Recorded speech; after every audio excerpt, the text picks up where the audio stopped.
শোবিজের আজকের সেরা মুহূর্ত, বিতর্ক, উদযাপন আর চমক সবকিছু ১ মিনিটে। Showbiz bulletin ৬০ second. এদিকে ব্যাংককে ঝলসে উঠেছেন মিথিলা। মিস ইউনিভার্সের ন্যাশনাল কস্টিউম শোতে তিনি পরলেন শাপলা মোটিফের হাত বোনা জামদানি। ১২০ দিনের শ্রম সঙ্গে মিল রেখে জুয়েলারিও। শুক্রবার জানা যাবে কে নিচ্ছেন এবারের মুকুট।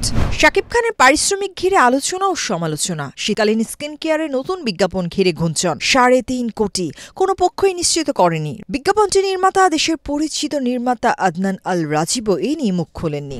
ধুরন্ধর ট্রেলার নিয়ে মুম্বাইতে সরগরম, আর সব আলোচনার কেন্দ্রে রণবীর সিং, সারা অর্জুনের রোশন। রণবীর সিং সোজা কথায় বললেন, বয়স নয়, কাজটাই মুখ্য। মেয়েটাকে যেন জন্ম থেকেই সিনেমার জন্য তৈরি মনে হয়। ৫ ডিসেম্বর মুক্তি পাচ্ছে ছবিটি। দক্ষিণী গুঞ্জনও থামছে না। তামান্নাকে ভুলে এবার নাকি বিজয় ভার্মা, ফাতিমা সানার দিকে ঝুঁকছেন। নতুন ছবি গুস্তাক ইশকে দুজনের রসায়ন নিয়ে বাজি ধরছেন অনেকেই। বিজয় বলছেন ওর উপস্থিতিই নাকি এক ধরনের হাওয়া। ১৯ নভেম্বর গানের মানুষ সুবীর নন্দীর জন্মদিন। ৪ দশকের ক্যারিয়ারে ২৫০০-এর বেশি গান। মানুষটি নেই, কিন্তু সুরটা রয়ে গেছে, থাকবে।